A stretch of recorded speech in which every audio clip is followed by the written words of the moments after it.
Hello everybody and welcome to the Great Guild Wars 2 Countdown. There are only 4 days remaining, or 1 day remaining until the launch of Guild Wars 2, or a matter of hours remaining until the launch of Guild Wars 2. And what I'm probably going to do, tell you the truth, is once I've filmed this, just get on and film the next one straight away.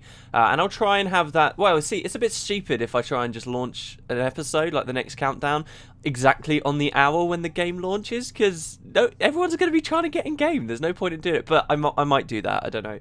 We'll see. But yeah, it is literally a matter of hours. As of recording this, it's about 18 hours remaining, which is kind of crazy. Anyway, the footage in the background for today comes from Beadster. No, wait, we already did Beadster. Shit. No, not Beadster. Spankinho. So thank you very much then, and you can find a link in the description down below. Just to clarify as well, as daily continues, even though I'll have the opportunity for taking footage myself, I'd like to keep that kind of community aspect going. So as long as no one has any massive problems with it, I'll probably still use you guys' footage. That sounds like quite exciting to me, because we'll probably get a nice range of things. As I said, I'm not actually planning on, although I'll be playing a lot of it, I'm not planning on covering PvP until I'm actually good at it. So this will be a good way to get some SPVP on the channel, as well as other cool little things too. So yeah, this will stay community oriented, and everything that you guys, like, I've got a huge list here of loads of people that have offered footage. I will still continue to go down that, so don't feel like you've missed out. I will just keep trying to limb my way along, and feel free to offer up your footage too. Anyway, enough rambling. For news, there's not really been any news. It's a shame, actually. Late last week, I believe it was, ArenaNet said that this week, as in the Monday to Friday that's just gone, we'd probably see some information come out about their future plans. They said at first it would be coming out in interviews, I guess, with the devs around here and there, but then they said, I think they did say they were going to put it out through official channels, like on an article on their main website, but they just haven't, really. So we still don't really know, unless some of these interviews have come out and slipped under my radar, what exactly their plans are, but I'll keep you guys posted. Anyway, there has been one post on there that I haven't mentioned. This was John Smith on the Guild Wars 2 Virtual Economy. I actually plugged a community-made version of this a while ago, but this is straight out of the horse's mouth. This is what ArenaNet have to say about the various economies and stuff like that in Guild Wars 2, how they are trying to make everything balance and work, and it's got some really interesting graphs on there as well, so you can find a link to that in the description down below. No other real news going on. I guess we'll just have to wait until a few hours, I suppose, when the game comes out, or maybe the actual releases, not just pre-purchases. So we'll see what happens. And I won't be abandoning you guys either that haven't pre-purchased. We will keep going with the videos, don't worry. And they're not going to be pre-recorded in case I miss stuff like that. So yeah, anyway, the first question for today comes from Dredger1401, who says, I never played Guild Wars, so maybe I'm missing some element of the story, but I have a question about the Sons of Svanir.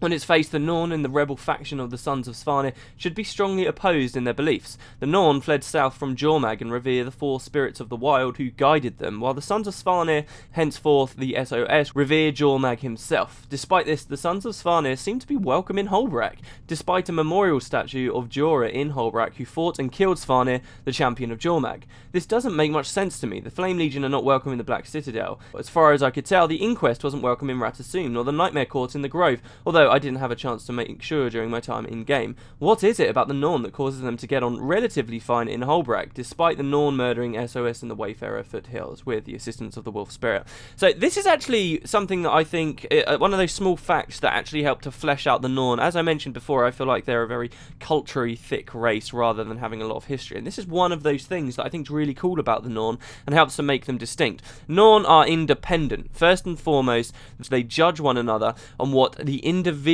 does or has done. They don't judge people based on groups, and they don't take that mentality anywhere. That's why in the original Guild Wars, in Eye of the North, we had such an ordeal trying to get any kind of force of Norn. Individually, they were these really powerful people, but they couldn't really be utilized as an army because you have to go and personally do something nice for every single Norn out there, so they would turn around and say, okay, I'll help your cause. They don't really think in groups in that way. So even though we have this group of Norn, the Sons of Svanir, they aren't judged, oh god, that's a guy, that guy's a Son of Svanir, he must be evil, we must destroy him, we must kick him out of Holbrak. Instead, the Norn kind of view each other as, right, okay, he associates with these people, I don't particularly agree with what these people do, but until I see that guy sat in the bar in front of me do something that is horrible and evil, I don't have the right to kick him out, and I don't have the right to pick a fight with him. Obviously, they might pick fights to prove who's stronger and to create a legend for themselves and so forth, like the Norn do, but they would never just attack another Norn based on what group they affiliate themselves with. They have to wait until there's been some personal wrongdoing happen.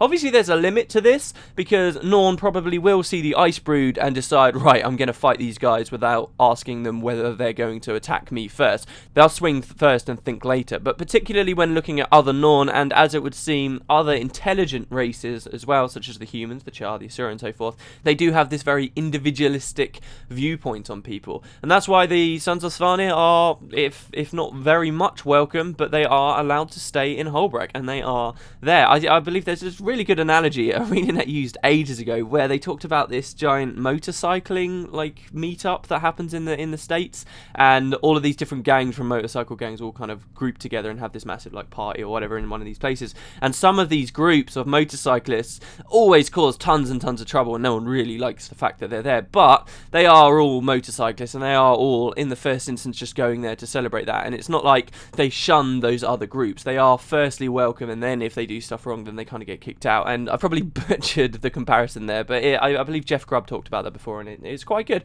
So anyway, that's one of the reasons why I like the Norn, and it really is very deliberate. It's not an oversight by ArenaNet, don't mistake them. It's deliberate, and that's just born from the way the Norn view each other and view the world, which is quite cool, I think. It makes them, as I say, a bit more distinct. The next question is from MFG from Germany, who says, it's nice to see you from Germany, by the way, who says, hey WP, I've watched a previous daily as you were mentioning grinding and that everyone has their own definition. This made me think of mine. I came up with the distinction of grinding and farming, because I can't stand grinding, but at the same time I like to farm. Therefore, I asked myself what the reason for this attitude is. This is my answer. The farming in Guild Wars 1 is really different from other MMOs. For example, in ROM, there is no real difference between farming or grinding. All you're doing is killing enemies one by one.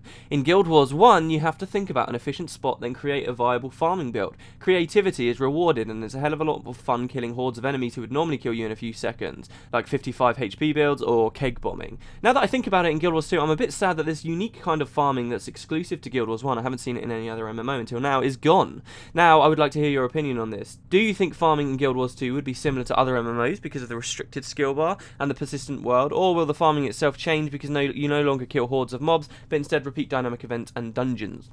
Well, yeah, I would agree that kind of gameplay, which was quite unique to Guild Wars 1, is probably dead in Guild Wars 2. It probably is dead. ArenaNet have kind of hit it with an axe and chopped its head off, and we won't be seeing it anymore. I think what you've actually done here with this question is quite nicely describe something a lot of people don't kind of realise. That I often see those comments, and we've been seeing them for a very, very long time, ever since we heard really that the world was going to be persistent and ArenaNet didn't want people farming, of people kind of making posts on forums or saying, oh, is there going to be farming in Guild Wars 2? And they just simply say, is there going to be farming? Because actually they enjoyed it. And that idea, oh, farming, is something a lot of people react to quite negatively. But you're right, there were positive and enjoyable aspect of it. It was really fun to round up all of those Vatirs and just bomb the crap out of them. And it was really fun to see how many you could get in one ball, and it even got more complicated. A lot of people just did it in 2 balls, but you could actually draw more than that together, and there were all these cool little subtle things for every little farm. And because each farm was so unique to the area and the enemies you were fighting, there was a hell of a lot of variety in Guild Wars 1, depending on where you chose to farm. Every single individual one had its own method of mastering it, and it all did feel very different. There was a lot of variety there. However, I would say, even though that was all quite fun, there were still downsides. Did it really encourage people to be creative? Well, sure, for the minority of us that actually invented those things, but that was a very small portion of the player base. Let's be perfectly honest. A lot of people just heard about it from their friends or from going online, and then they copied it. And even though these were very fun, exciting things to do in the game the first few times you did them, they were also things that people ended up doing for hours, and that me included, for hours and hours and hours, and eventually they got boring. And the problem with that is that if it can be done for hours and hours and hours and get boring for one person, then all of a sudden everyone will feel the need to do it because other people are earning a lot more money than them a lot faster. It brings a lot more inflation into the economy and so forth. So if you have these things in the game, I would say the only way for the kind of farming we experienced in Guild Wars 1 that was super fun, the only way for it to work would have been for ArenaNet to have implemented some kind of system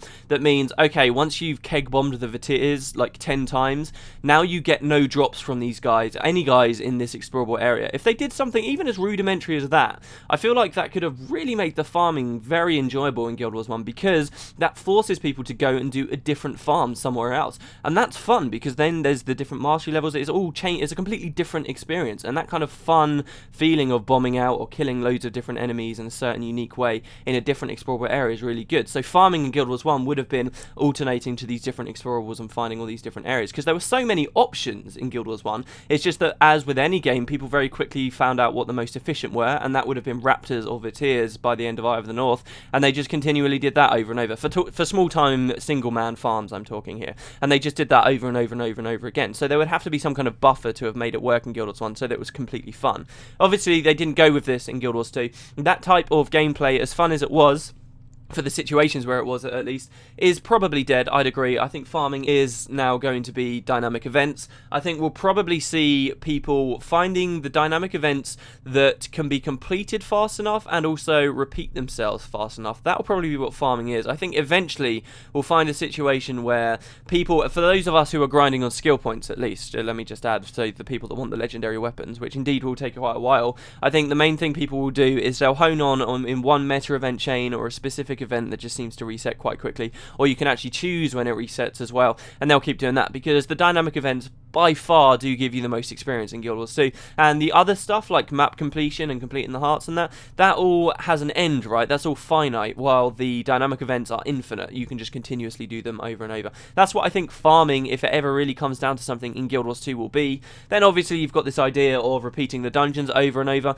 but again, even that is finite, because you will eventually get enough tokens to have had all of the stuff, and you will have got all of the armor from them, and then it will end, and then the question is, what do you do after that? And that will be then a question of getting all of these skill points for the legendary weapons. That's what I kind of think the progression will be. I think it will be, for PvE players at least, get to level 80, finish your personal story, and then dip your toes in all of the dungeons, do a bit of story mode in the dungeons, which will probably include killing Zaitan at some point, and then from that point probably people will split. They'll either go for 100% map completion everywhere, or they'll start focusing on the dungeons. No matter what order they do it in, they'll probably end up finishing both of those, and then it will be legendary weapons people are going for, and that's the point where farming, and that's a very long way down the road, let me add, that will be the point where farming kind of comes into the question of people just getting as much experience as they possibly can, as quick as they can, for these legendary weapons, which at the end of the day, it's not even just down to experience for the legendary weapons, but it is a large component of it. After that, that's kind of, I guess, when you start questioning where does Guild Wars 2's endgame fall.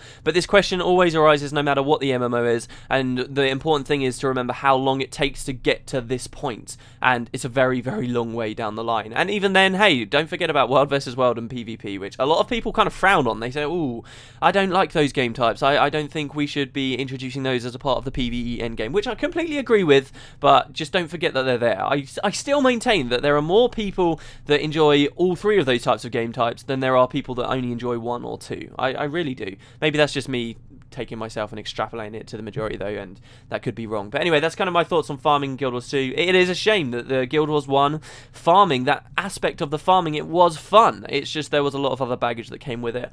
Conventional baggage, should I say, that came with like farming in other MMOs that ArenaNet decided they didn't like, and they'll be getting rid of. And don't forget, a lot of these farms that were so fun, they weren't things that ArenaNet had actually designed to be in the game. They were things we found out, ArenaNet presumably found out about after we did, and then assessed for themselves whether it was actually deserved a nerf. We were talking about keg bombing earlier. What happened to that? It died. It died a horrible, horrible death, even though the tiers are still quite good. Anyway, I'm talking too long in this question. The next question is from Seraphic81, who says, hey WP, I've never really understood why Cormier gets all the credit for the events that took place in the Nightfall expansion. Looking back on it, throughout much of the story, the player characters are the ones doing all the work. Cormier basically follows you around with a spear and doesn't really do all that much. Even in the Abaddon fight, Cormier doesn't really do anything until afterwards. I rarely see a mention of Cormier and the group of adventurers or anything like that. Am I missing something that explains this? I always felt like our toons got the short end of the stick when it comes to the glory and fame. Drew. Okay. What were you expecting? First, and this shouldn't really matter, but what were you expecting? Did you want... Should your character be a god? So when Utopia came out, the next campaign, we were all gods? Is that what's happening here? And now in Utopia, what's going to happen after that? We're something better than a god at the end? You can't keep scaling up like that. It would have been ludicrous to have had every single character in the game become a god somehow. The story was the rise of a new god, okay? And they couldn't have all the characters do it. In the first instance, it's just not viable. It really isn't. So So what people are asking for when they complain about Cormier, this is my first problem with this, is they couldn't have made you a god anyway. Do you know how ridiculous that sounds? That wouldn't have worked. Maybe it could have worked. Maybe it could have been this really edgy, cool thing that the MMO did. But I feel like it would have had to have had more impact than simply us running into that pool of energy at the end of the cutscene and something more. And at the end of the day, if it was only that, where would the community be right now? They'd be complaining that we were a god, and yet nothing had changed in terms of gameplay, and it didn't really have any real significance. Especially if ArenaNet still went down the same route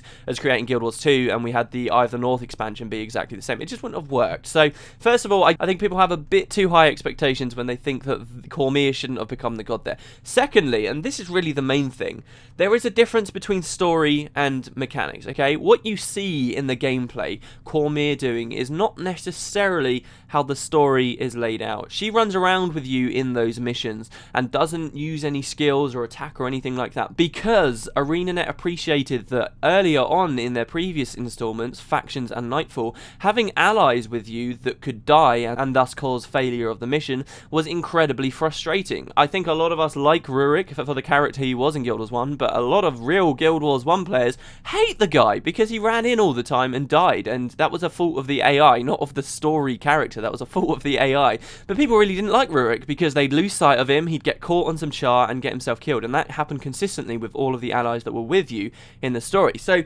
with Factions and Prophecies, ArenaNet wanted these allies here because they wanted to say, well, look, these guys are helping you, they're a big part of the story. But with Nightfall they realised, look, we can't have them do this. So they thought, okay, let's just make the character invincible. Cormier's the main character that's with you a lot of the time. Let's just make her invincible. And then they presumably thought to themselves, okay, they've got an invincible character with them. Do we want this character to be able to participate in combat? Well, no, because that's easily exploitable. You just lure Cormier into a fight and then just go have a cup of tea while the fight ends. So they made it so she doesn't use any skills, which makes perfect sense. Yes, it is somewhat flawed because it gives people this view that Cormier isn't helping them out. Their team's about to wipe, they're dying, they look at the screen, and what do they see? Cormier just running around going, la la la la, what am I doing? She's not doing anything, and people get annoyed. So it was a bit of a mistake, and they refined it further in Eye of the North, where they had characters able to die and participate in combat. It's just that they would respawn and it wouldn't cause mission failure, which was really the best solution to the problem, which they eventually came to, and which they've carried through for Guild Wars 2. So this is a question of mechanics, not actually how useful Cormier was in the story.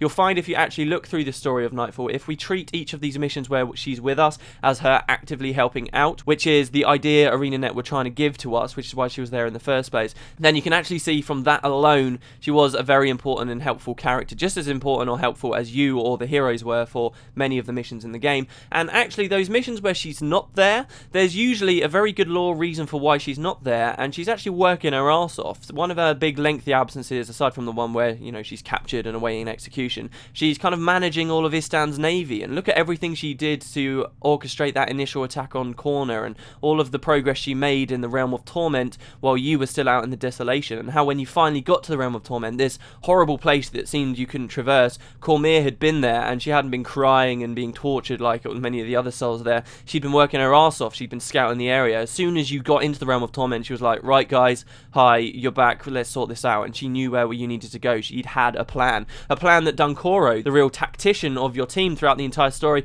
didn't really agree with, but you all went with Cormier's plan, and in the end it succeeded. Cormier did a lot in the lore and the story. Yes, in the mission she wasn't attacking people, but that shouldn't come into it. That's a distinction you have to make. And I feel like it's Cormier that gets the short end of the stick, because she's got so many players hating on her for becoming a god, and they think she didn't do anything. It's because they're being short-sighted about what she looked like she was doing in those missions. But anyway, that's my opinion on the matter. Feel free to disagree, I know many people do. But there you go, guys. That was the Great Guild Wars 2 countdown for today. A matter of hours till the launch of Guild Wars 2. I will see you tomorrow for kind of... I don't know what tomorrow's episode will be, or if it will be an episode in a few hours. It might just be, hey, pre-purchases there, go play the game, and then I'll be gone playing the game. So, thanks very much, guys. I will see you next time. See you later.